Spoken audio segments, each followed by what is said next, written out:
मुझे तुमने दाता बहुत कुछ दिया है, तेरा शुक्रिया है, तेरा शुक्रिया है ना। 5 साल के बेटे ध्रुव को माँ ने संस्कार दिए। क्या संस्कार दिए? बच्चों को गीता, अमेरिका की सबसे बड़ी यूनिवर्सिटी में गीता पढ़ना अनिवार्य कर दिया। अमेरिका में गीता पढ़ाई जाती है, आपको आश्चर्य होगा, लेकिन भारत में दुर्भाग्य है, यहां तो गा से गणेश नहीं, गा से गधा पढ़ाते हैं। इसलिए तो भारत में गधों की संख्या ज्यादा हो गई, क्योंकि गा से गधा पढ़ रहे हैं। गणेश तो पहले पढ़ते थे, गा गणेश का, तब गणेश वाली बुद्धि थी, माँ बाप की सेवा करते थे। पहले माँ से मंदिर पढ़ाया जा, माँ मंदिर का, आजकल माँ मछली का। मछली खाओ, गधा में बैठो। पढ़ाई के नाम पर कुछ भी नहीं है। प्रैक्टिकली पढ़ाई हमारे भारत में नहीं है, इसलिए हम पीछे हैं। प्रैक्टिकल नहीं है हमारे भारत में। बच्चों को वो पढ़ाया जाता है जिसकी उनके रियल जिंदगी में कोई आवश्यकता ही नहीं होती, जरूरत ही नहीं होती।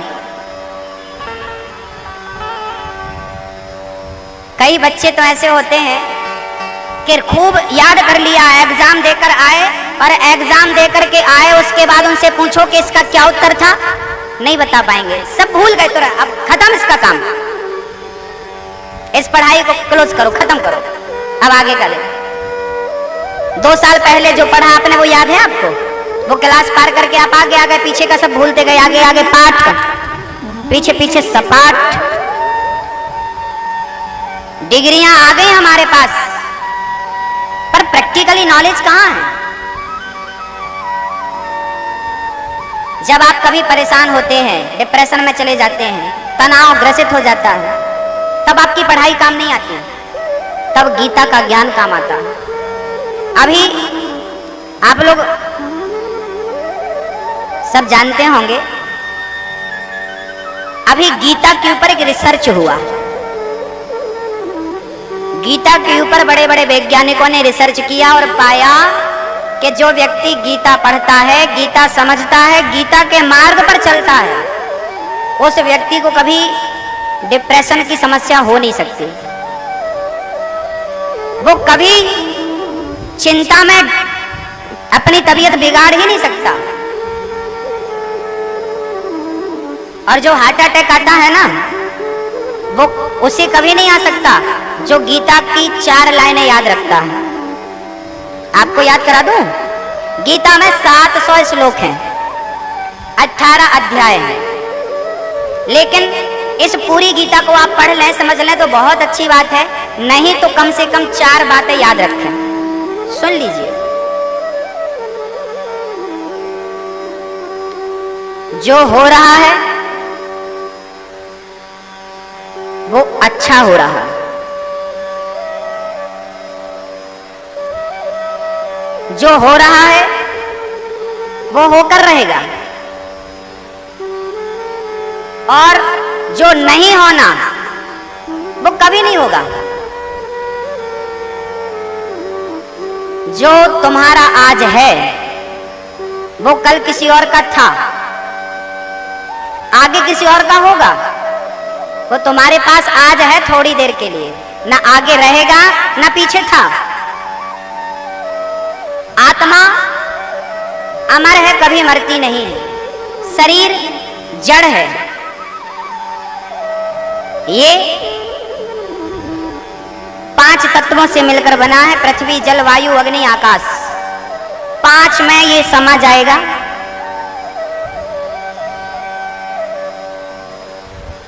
एक बहुत सरल तरीके से मैं आपको बता दूं, यही बातें रामचरितमानस में भी लिखी हैं। 6 चीजें भगवान के हाथ में है। कौन कौन सी?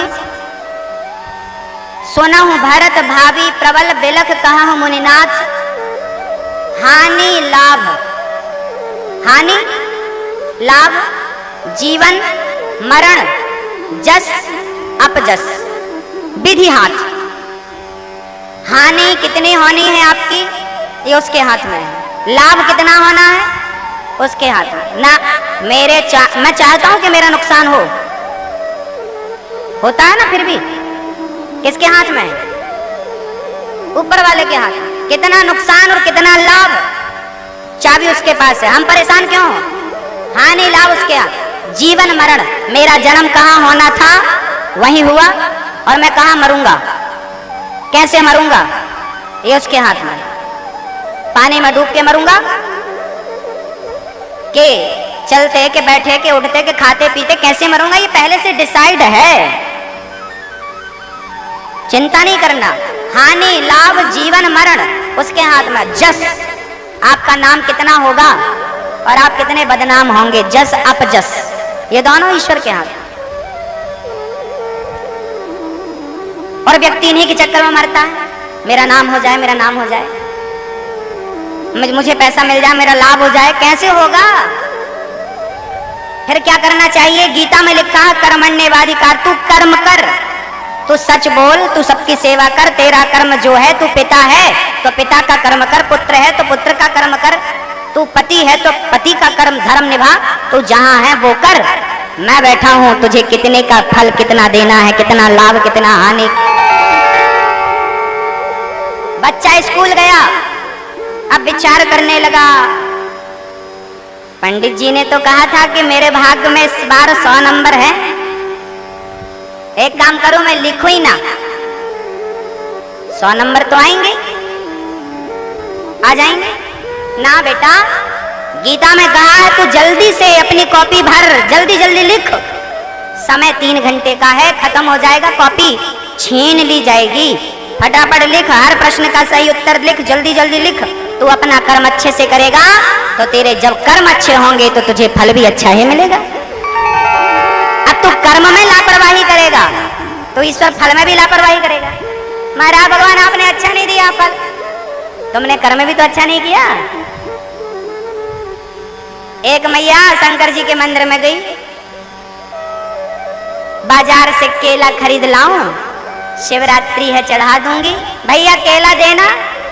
माँ जी कौन से, ये 20 रुपए दर्जन है, ये 10 रुपया दर्जन है। अच्छा हाँ, तो भगवान को चढ़ाना है, 10 वाला दे दे। ले गई दर्जन भर केला, केला 1 दर्जन 12 केला, लेकिन खाने लायक एक भी नहीं। चढ़ाई केला, एक केला तो बेचारा ऐसा था, ऊपर पकड़ा, एक तरफ पकड़ा तो दूसरे तरफ गिर गया।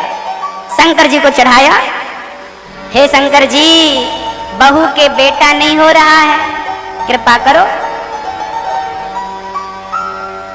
लो भैया, शंकर जी ने कृपा करी, कुछ दिनों के बाद उसकी बहू गर्भवती हो गई, समय आने पर बेटा हुआ। और जब बेटा हुआ तो बेटे की टांग भी ऐसे ही थी, दौड़ी दौड़ी गई। शंकर जी क्या किया, बेटा हुआ है पर उसकी टांग ठीक नहीं है। शंकर जी ने कहा याद करो वो केला भी कौन सा ठीक था, जैसा दोगे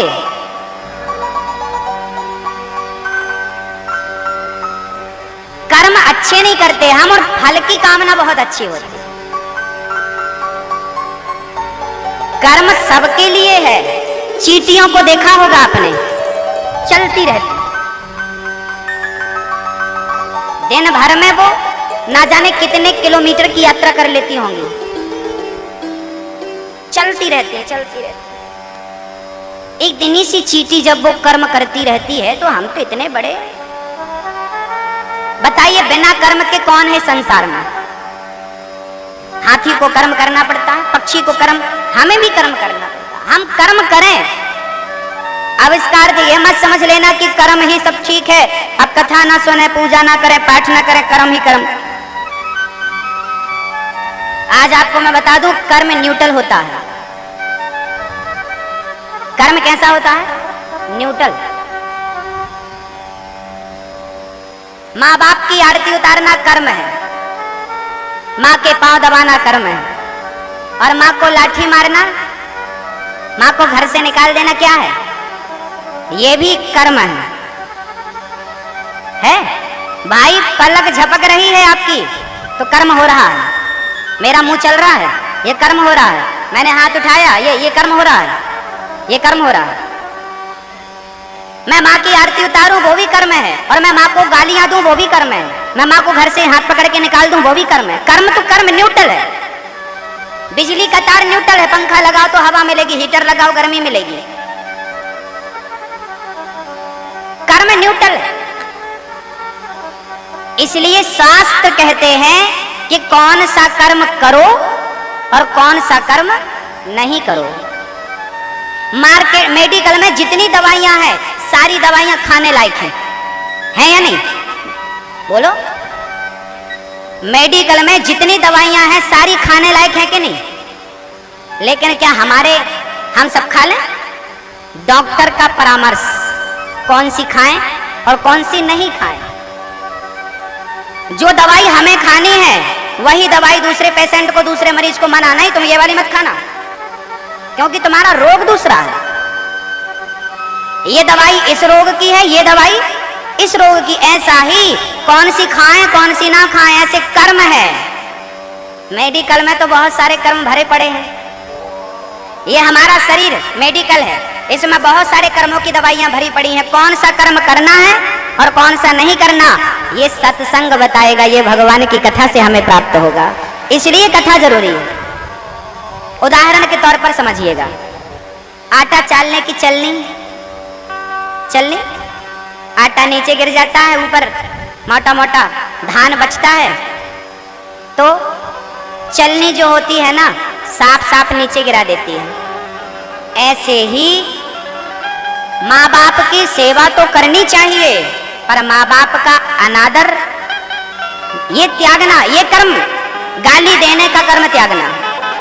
सेवा करने का कर्म तो करना है, पर किसी की हिंसा, किसी को मारने का कर्म है। मैं किसी को मारूं ये भी कर्म हो रहा है। सैनिक युद्ध कर रहा है, कर्म कर रहा है ना, युद्ध करना कर्म है, उसके लिए वो कर्म जायज है सैनिक के लिए। और मैं आपसे युद्ध करने लगूं, गलत हो जाएगा। कर्म तो कर्म है, लेकिन क्या करें क्या ना करें ये शास्त्र हमें बतलाते हैं, उस आधार पे हमें चलना चाहिए।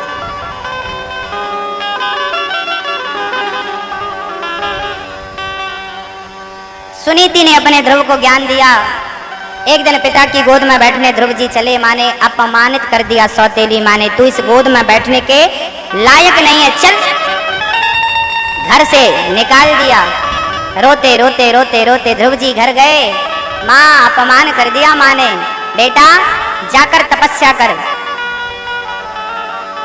ध्रुव जी को 5 साल के बच्चे को माँ ने प्रेरित किया तपस्या के लिए, जा। क्या होगा माँ तपस्या करने से? बोले भगवान मिलेंगे। माँ भगवान कहाँ होते हैं? क्या होता है ये भगवान, क्या चीज है? बेटा जिसने हमें जन्म दिया, ये संसार की व्यवस्थाएं सुचारू रूप से जो चला रहा है वही तो भगवान है। उनकी गोद में जाकर बैठ जा बेटा, जा। माँ भगवान है तो दिखाई क्यों नहीं पड़ते? ये प्रश्न सबके दिमाग में उठता है। भगवान है तो दिखता क्यों नहीं, दिखता क्यों नहीं, दिखता क्यों नहीं? आप लोगों ने भगवान को देखा कभी कि नहीं? मैया, ओ मैया, ओ प्यारी मैया, आपने देखा भगवान को कभी? बोलो हाँ ना बोलो। भगवान को देखा? ओ मेरी माँ, बोलो। नहीं देखा आप? नहीं। आप लोगों ने भगवान को देखा कभी? नहीं। आप लोगों ने नहीं देखा तो इतनी देर से आंखें बंद थी। ये बैठे तो हैं सामने, देख लो। ये कौन है सामने? इसलिए हमने आगे बिठाया है ताकि आप पहले उनको देखो।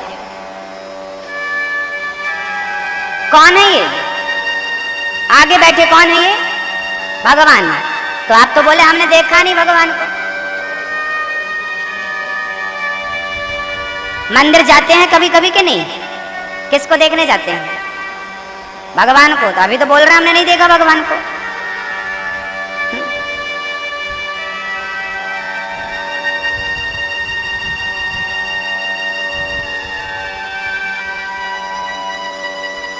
भक्तों,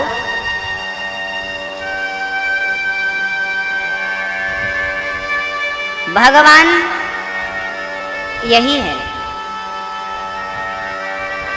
अब आप कहो महाराज ये तो पीतल है, मंदिर में तो पत्थर की मूर्ति है, वो भगवान थोड़ी है। हाँ हाँ, अपनी अपनी धारणा है। किसी को पत्थर दिखाई पड़ता है, किसी को पीतल दिखाई पड़ता है। हमें तो उसी पत्थर में, उसी पीतल में हमारा कृष्ण नजर आता है। अब हम आपको कैसे समझाएं, कैसे बतलाएं? देखिए, इस गुलाब में खुशबू है ना?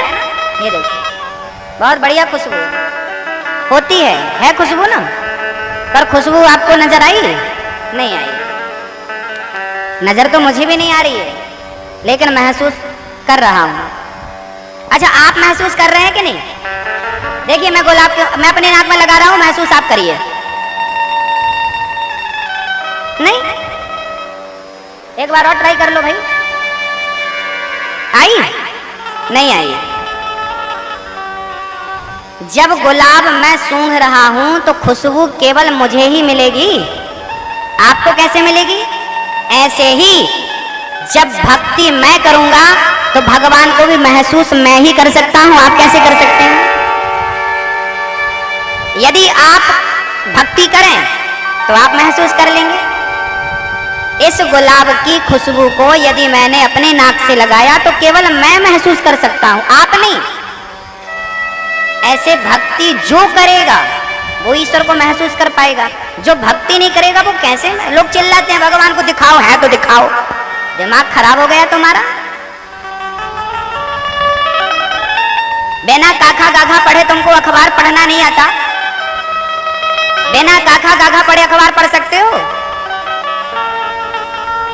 जिसे हिंदी का नॉलेज नहीं है वो काखा गाघा को पहचान सकता है, लिख सकता है?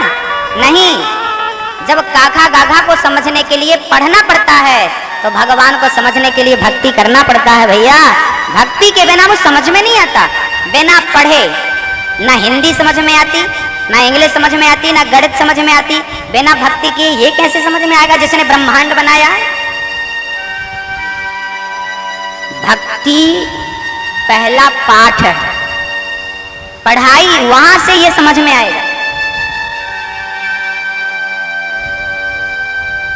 गोपियां उद्धव जी से यही तो कहती हैं, उद्धव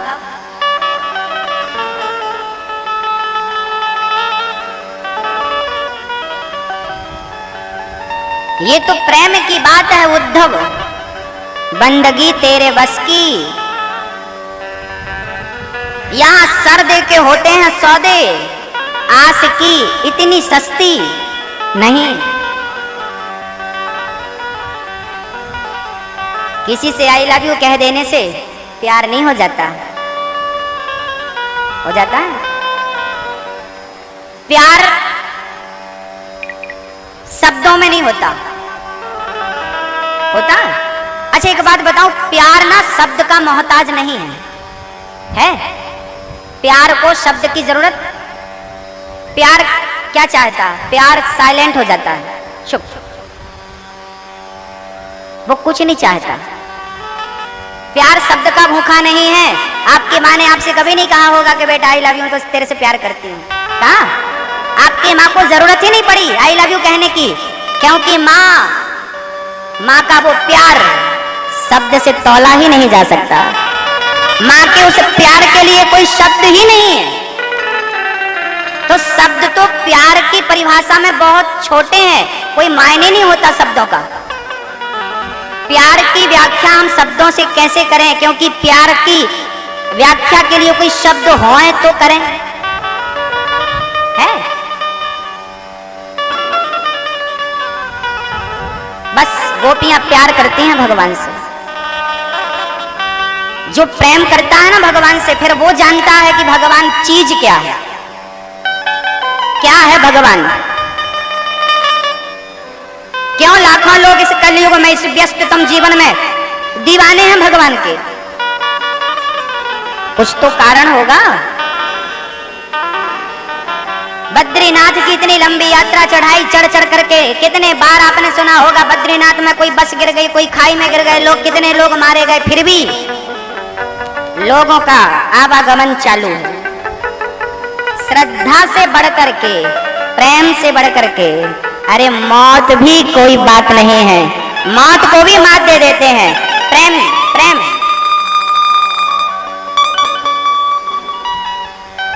भगवान शब्दों से परे है, त्रिगुणातीत है। आपके सर में दर्द है तो क्या आप अपना दर्द हमें दिखा सकते हो? बोलो, दिखाओ। नहीं महाराज, यहाँ देखो, यहाँ तुम्हारा सर है, दर्द कहाँ है? नहीं यहाँ देखो, यहाँ ये बाल है, यहाँ कहाँ? नहीं यहाँ कंधे में, ये कंधा तुम्हारा, दर्द कहाँ? कंधा तो नजर आएगा पर कंधे का दर्द नजर नहीं आएगा। दर्द नजर नहीं आता बट दर्द होता है। बस ईश्वर भी होता है, जिसे दर्द होता है वही दर्द का एहसास कर सकता है।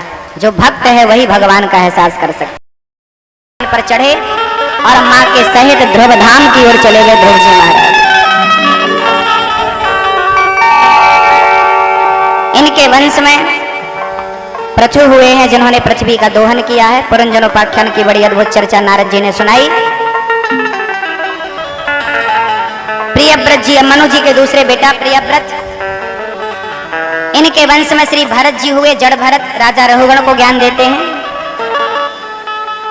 और अजामिल नाम का राजा, अजामिल नाम का ब्राह्मण नारायण का नाम लेके मुक्ति पा लेता है।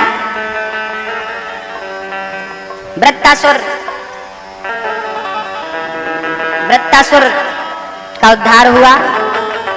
केवल नाम लेकर के प्रहलाद जी महाराज ने भगवान को रिझा लिया। इस खंबे में भी भगवान है, भगवान को प्रकट खंबे से कर लिया श्री प्रहलाद जी ने। गजेंद्र नाम के हाथी का भगवान ने उद्धार किया। समुद्र मंथन हुआ और फिर 12 श्री वामन भगवान का प्रादुर्भाव हुआ। राजा बलि 99 यज्ञ कर रहे थे, 100वां पूरा हो जाएगा, वो राजा बलि इंद्र बन जाएंगे। माँ अदिति ने व्रत किया और उसके प्रभाव से वामन भगवान का जन्म हुआ। बोलिए वामन भगवान की जय हो। आगे की चर्चाएं, जड़ भरत की चर्चा, अजामिल की चर्चा और प्रहलाद जी की सुंदर कथा कल के सत्र पर आपको सुनाया जाएगा। कल भगवान कृष्ण के प्राकट्य का समय भी रहेगा। कल भगवान कृष्ण का जन्म है। कल पीले पीले वस्त्र पहन कर आए, टॉफी लेकर आए, ताकि जब जन्म हो तो आप अपना लुटा सकें, बरसा सकें, दूसरों को आप लुटाएं। और जो यहाँ नन्हे मुन्ने बाल गोपाल हैं, श्याम सुंदर हैं, राधा रानी हैं, उनको टॉफी खिलौने लुटाएं, उनमें ही कृष्ण का दर्शन करें। बड़े प्रेम से आइए, वामन भगवान का दर्शन करते हैं। बोलिए वामन भगवान की जय हो। वामन भगवान आ रहे हैं। राजा बलि दौड़ पड़े, मेरे नगर में तो शायद भगवान आए। वामन भगवान कहते हैं बैठो। राजन, मैं यहाँ से गुजर रहा था, सोचा तुम्हारा हालचाल पूछ लूं। ठीक हो? ये बताओ कैसा चल रहा है यज्ञ? महाराज ठीक है, बस आपको कुछ देने की इच्छा है। वामन भगवान बोले कुछ नहीं चाहिए, देना हो तो 3 पग भूमि का दान कर। 3 पग भूमि का दान देने लगे। संकल्प के सहित शुक्राचार्य जी ने रोका पर बलि नहीं माने। 3 पग का दान हुआ। भगवान पहले पग में पूरी दुनिया नाप लेते हैं, तल बितल सुतल तलातल रसातल महातल पाताल। दूसरे पग में सत्यलोक को, तीसरा पग कहाँ रखें?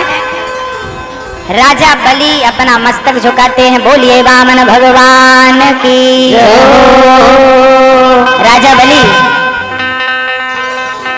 अपना मस्तक झुकाते हैं, प्रभु अभी तक आपने हमारा धन नापा है, अब धन के मालिक हम, हमें नाप लो। तीसरा पग राजा बलि के सर पर मस्तक पर रखा, बोलिए वामन भगवान की जय हो। कहते हैं दान करना हो तो राजा बलि के जैसा, राजा बलि के दान से ही बलिदान की परंपरा चालू हो गई। बोलिए वामन भगवान की जय हो। हमारे मुख्य यजमान वामन भगवान का पूजन कर रहे हैं और हमारे कार्यकर्ता आप तक पहुंचेंगे। जो भी वामन भगवान का पूजन करना चाहता है, व्यवस्थाएं बनी रहें, व्यवस्थाएं न बिगड़ें, इसलिए हमारे कार्यकर्ता आप तक पहुंच रहे हैं। जो भी वामन भगवान को आप दान रूप भेंट करना चाहते हैं,